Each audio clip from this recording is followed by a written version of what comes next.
yeah, exactly. Some people So have put leather on here and Alcantara. The carbon works really nice for sliding in. Yeah. But yeah, I mean, if you watch any of the onboard footage of the GT race cars, all this is visual. You can actually see it because it comes out the same mold. You've actually even got a roll cage built into the air pillar.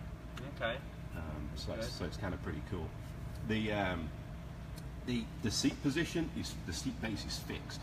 Okay. Because they wanted to try and keep the tub as tight in the greenhouse as tight as possible. So to do that, the seat base is fixed, but the pedal box moves.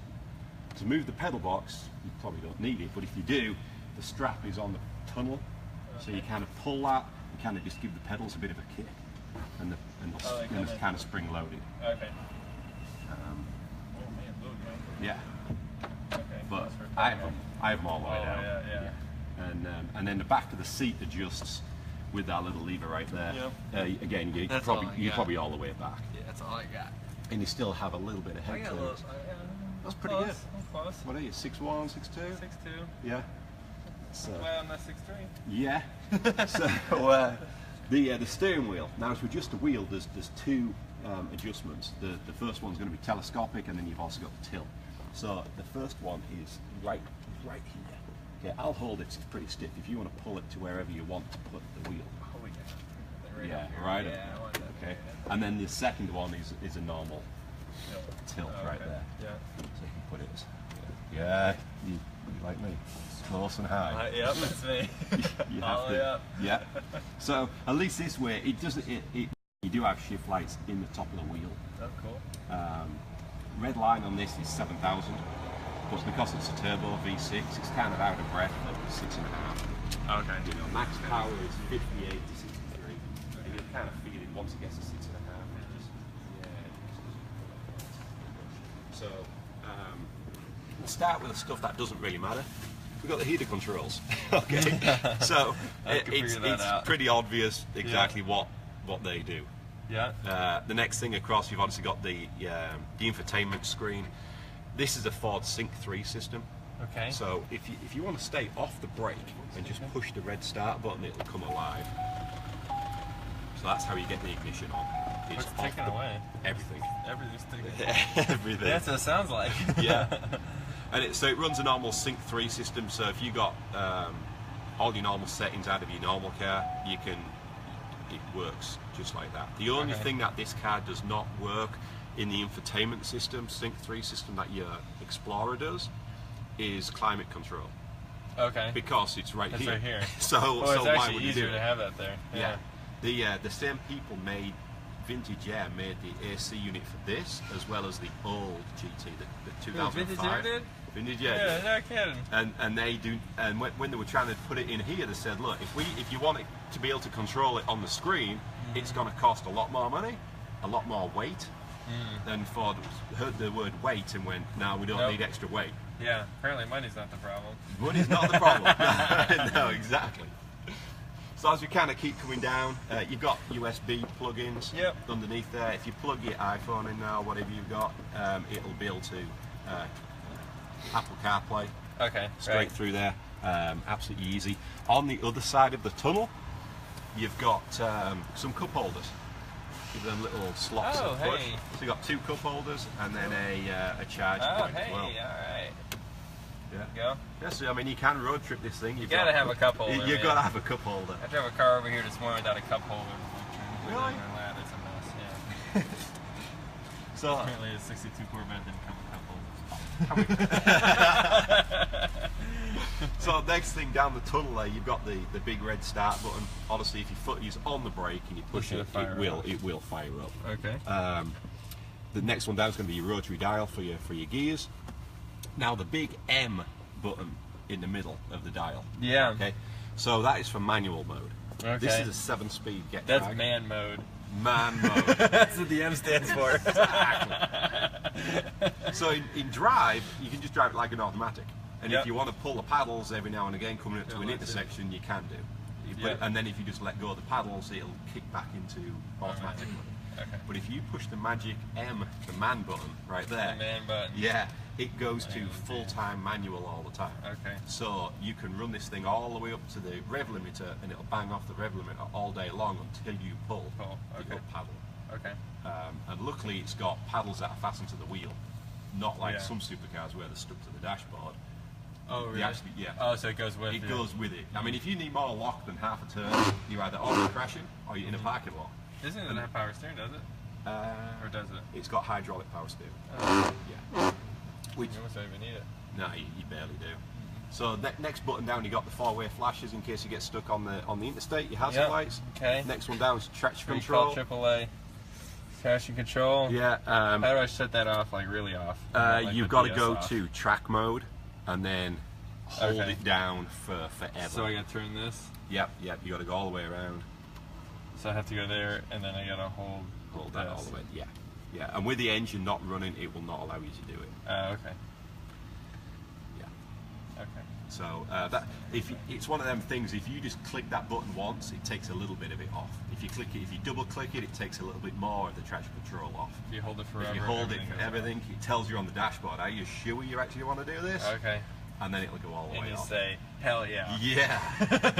Yeah. So next one down is comfort. So when you're just cruising around town, you can press the comfort button, and it's going to soften the ride a little bit. Okay. If you blink, you might miss it. Okay. So, Gotcha. And then that one's super important. That's the front lift mode. You Yeah. notice when I was backing it off the truck, I Yeah, hit you the had it button, really jumped high. up. Yeah. That's what that one does. Okay. It's got to be running. It has to be running because everything's Okay. hydraulic. Okay. Okay. It'll work up to 25 miles an hour. So if you pull out of here and you hit that just to get out of the forget to car put park it and you down. forget, you get up to 25, the front will drop. You're going to feel it. And then you'd be like, oh, what happened? But just Everything's remember, okay. everything is okay. Okay. It will only work in normal ride height mode, which is this height. It will not work if you're in VMAX or track, which Makes sense. yeah, you're at track anyway. Yep. Park and brake, honestly. The steering wheel. Now this wheel is actually probably to me the best road wheel in a road car I've ever actually used. It feels like a race wheel. It's when this project was first being designed, Raj Nair, the chief engineer, came along and he brought in a steering wheel from a race car and went, "We need to put this in a road car." And he kind of got laughed at, and he's like, "No, this GT cool. is special. Yeah. We need to make it like a race car." And because of that, if we were to draw a line like across the centre of the wheel, everything north of the GT, you can work with your thumb. Oh, there you go. Wipers work. Wipers work. So everything north of that is thumb control, just like your race car. Anything below it, Not like my race car. yeah, not like anything below it, we don't really do need. is talk. Move a track bar.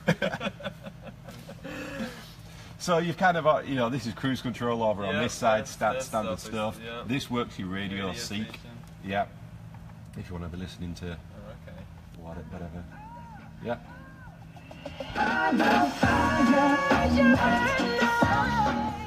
The radio works. Yeah. That is the only volume control on the car. On the steering wheel. Yep. That's awesome. Yep. There is no more. Now my wife can't turn the music up so loud. Do you know how many people have This is said the that? best. Everybody has said that. Really? That's the comment everybody makes. It's funny. So yeah, but that is the only volume control on the vehicle at all. Okay. You've got the we'll start with them ones. Honestly, just a light touch, he's going to flash it 3 times, Okay. and then a longer hold is going to be permanent. It's going to flash forever, and then to cancel it, you just hit the button again and it goes off. Or you turn. Yeah, yeah. So next one up, obviously wipers you found, Yep. squirters for your washers, headlight flashers. Again, if you just want to flash the high beam, it's just a light touch, and then if you want to really blind somebody, you push and hold it, That stays on. and it will stay on. Yeah, Okay. yeah. It will only stay on. After does it. It'll only stay on automatically. if you've got this all the way over. Oh, okay. Onto actual lights. Oh, on. gotcha. I've got the lights turned off right now. Okay. You've got your dimmer switches next to it for the dashboard. So Yeah. if you get blinded at night. Yep. And you've got the normal light switch. We've kind of already covered about the modes and everything. They put normal kind of in the middle of the 5 modes. So Yeah. if you go down, it's wet, and then VMAX VMAX is like is for you're ripping. is for 216 mile an hour. And it drops the thing on the floor and it keeps the wings tucked. So it's for It keeps the wings tucked in. Yeah, there's no, because it wants to be. The wing won't come up? It will not come up in VMAX. Oh, really? So you're just going for straight up speed? Yeah, so. You're not handling. Yeah, yeah, exactly. And then so this is track is your grip. Yeah, sport is like a fast road, and then it will not go to track because again the engine's not running. Oh, okay. But when you do, whenever you toggle that to track, it'll come up on the dash. Are you sure you really want to actually go to track? Okay. Because it's going to drop the car and lift the rear wing. But sport, it doesn't change anything. No. Suspension wise. No. What's No. the difference between normal and sport then? Normal and sport, it does change the suspension a little bit. It changes the program for the dynamic spool valves, so it stiffens the shocks a little bit, and it also quickens the gear change and just makes everything just a little bit sharper. Okay. Yeah. It's very similar to track mode without the ride height difference. Okay. Yeah. And then wet just kind of numbs everything up? Yeah, exactly, yeah. It's the same everything apart from throttle response. When you roll it in, it doesn't give you full power. Okay. All the time. And every dash, every time you toggle through, it changes the dash to give you better reading for everything. Screw down a little bit so I can see it. Yeah. So the other thing is on these buttons here, if you push the back arrow, you can get deeper into the menu. And that's where you go. Launch control. Yeah. Now we're talking. Yeah. Okay. So, and you notice that when you so hit I'm on it. Oh, really? You see the white LC right there? So it's ready. So now we will be in drive, okay? Full brake, full gas. It will turn to green when it's ready, okay? And then you just jump off the brake. And it's going to go like a bad and it'll do 0 to 60 in 3.2. So, you know, that's pretty good for a road car. Yeah, with a license plate. It's pretty good. That's got to be incredible. But that's how you get into that I menu. like that mode. Okay, let's go back to that mode. Okay. Yeah. So I can shut that back off. Yeah. Oops. And then to go up and down, you toggle up and down. Yeah. So I can put the wing up, but if I put it up, I got to go 50 to put it down. Exactly. Why is yeah. that? Because it's hydraulic and it comes down so quick. They don't want people stood there with their hands in there, or you've got tools back there or whatever, because it will break the wing or rip somebody's hand off. So you got to be moving. And then in there, you can look at some other preferences, tire pressures, all the rest of it. Yeah, we're in PSI. Oh, this is, don't you actually get to see it? This is just setting it. Yeah. So then when you toggle onto a different screen, you can see it. Okay. But it's one of them things of. You can also pick, if we were in sport mode for instance, we could go back to that other screen there and pick up to 4 options to visualize different things down the right hand side of the dashboard. Okay. Standard, it's like engine temperature, oil temperature, you know, boost pressure. But if you wanted to see tire pressure all the time, you can move tire pressure over Up there. Really? Yeah. Oh, that's pretty And cool. how you do that, you basically spend half an hour one day sitting here and just playing with it. Playing with it, trying to figure it out. But yeah. Just if I tell you now, you'll forget it in 2 minutes because I have to reread that every morning. And then there's all of this stuff. So it's when you get closer to it unlocks, and when you leave it locks? Totally. All by itself? Yep. You didn't have to touch the door or anything? So when you jump out, you close the door. If you want to push unlock on the button on your key, you can. There's also a little screen in this little quarter window right here with some. It's going to show you. Window. Yes. So you're going to hit that as well. Okay. Oops. Driver first. Oh, outdoors. Yeah, everyone can get in. Yeah. We'll make it a park. All right. Cool. Cool. So we go out. Yeah. And then you're back to normal screen again. That's it. Okay. Yeah.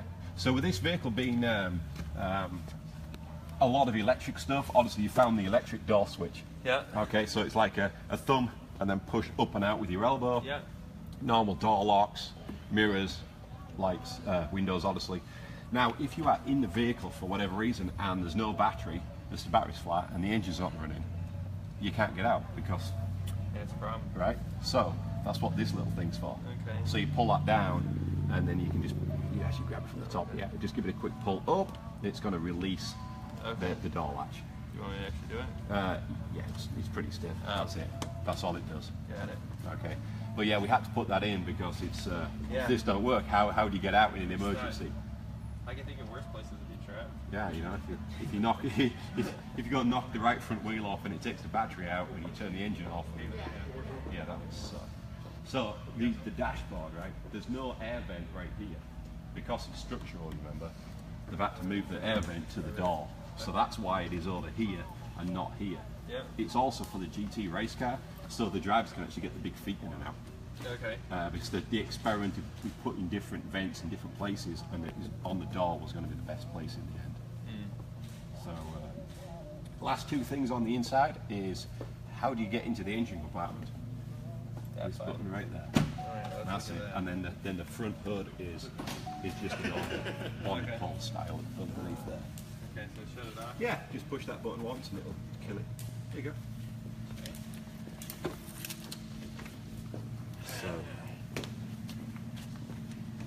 Okay, so welcome to the back side of the vehicle. So engine cover is going to lift up, and there is your luggage compartment and the engine. Alright, there's all our room. Yep. So now to check the oil on this thing, this is a real dry sump system. So that is a real hot oil tank. Okay, so to check it, run the engine, get it up to operating temperature, like wait till the fans click in and out. Turn the engine off, wait 2 minutes, but not more than 3. Okay, and then yes, that is in the owner's manual. Okay, and then you just got to crack this tank.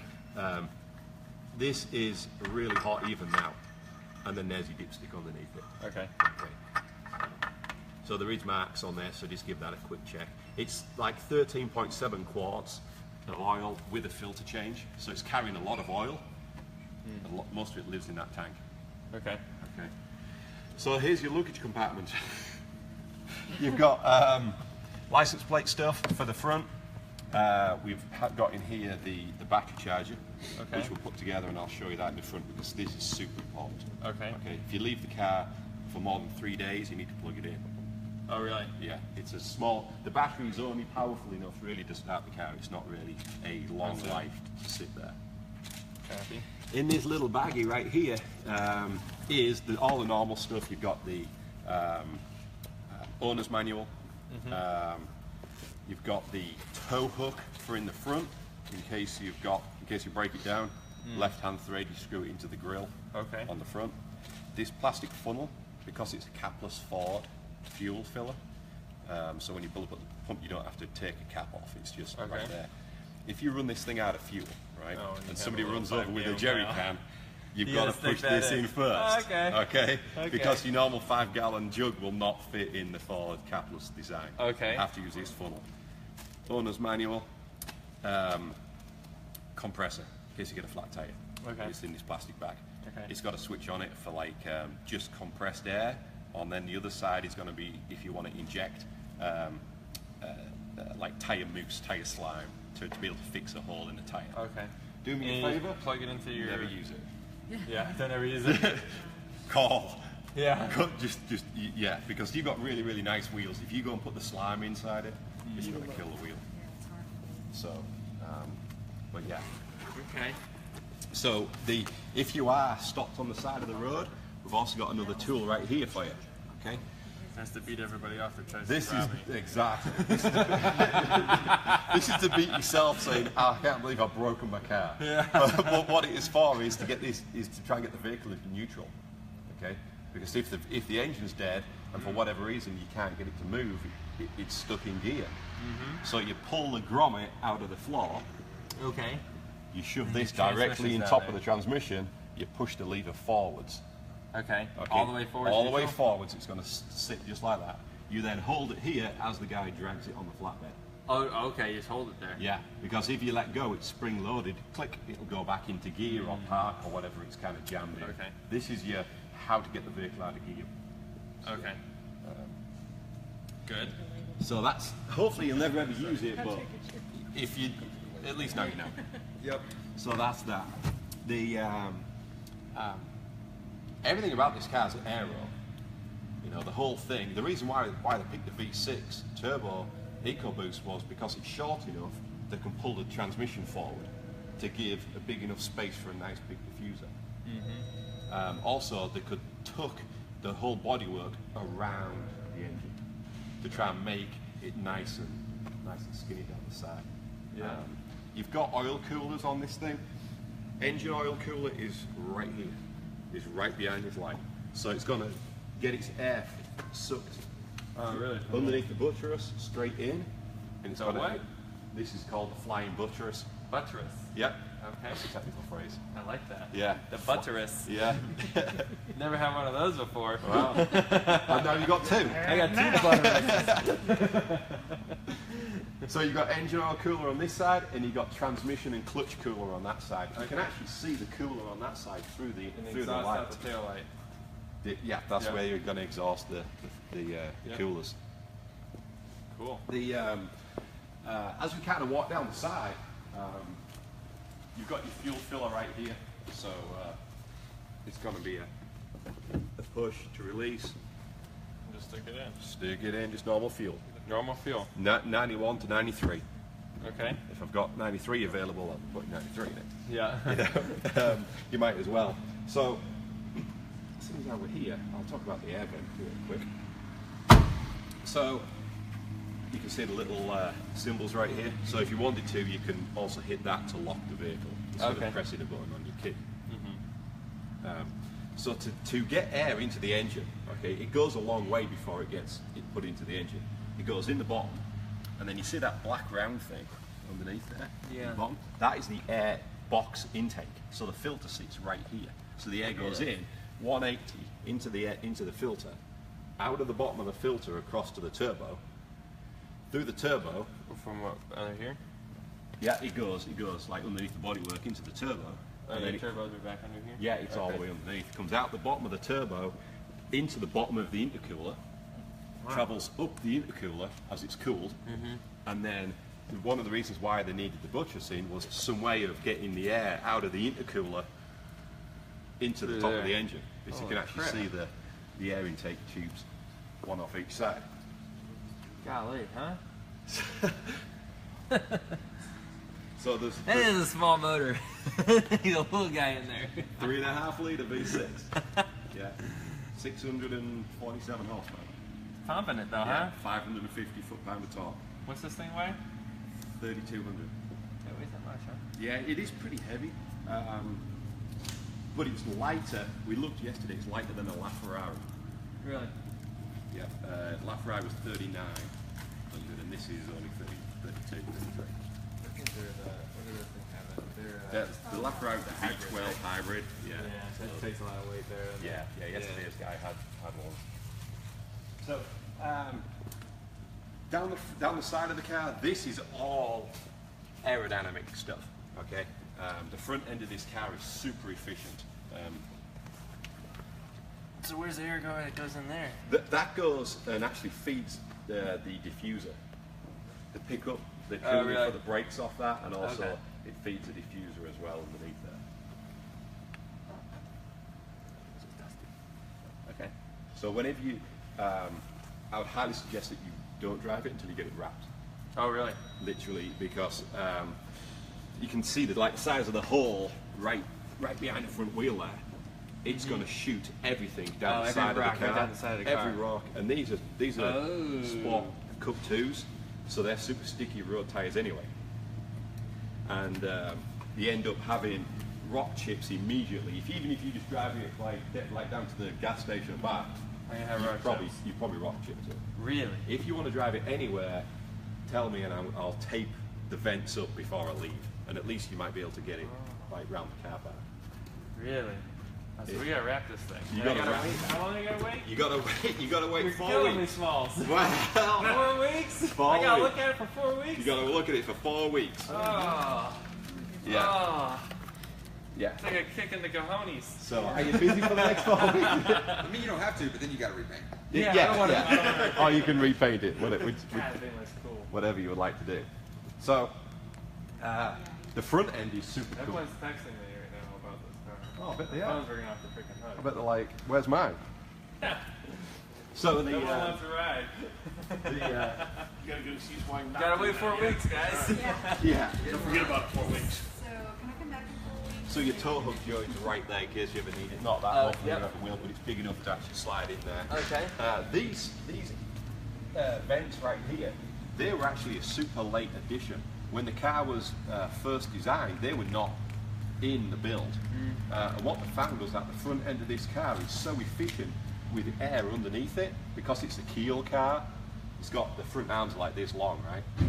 So you can actually see the keel underneath it. It's super efficient. And the car's producing way too much downforce with the wing in the down position. Whenever they making too much front downforce? Yeah. So the way to stop that alive. is they added these in, right? To kill the front. To kill the front. So this stalls it underneath until you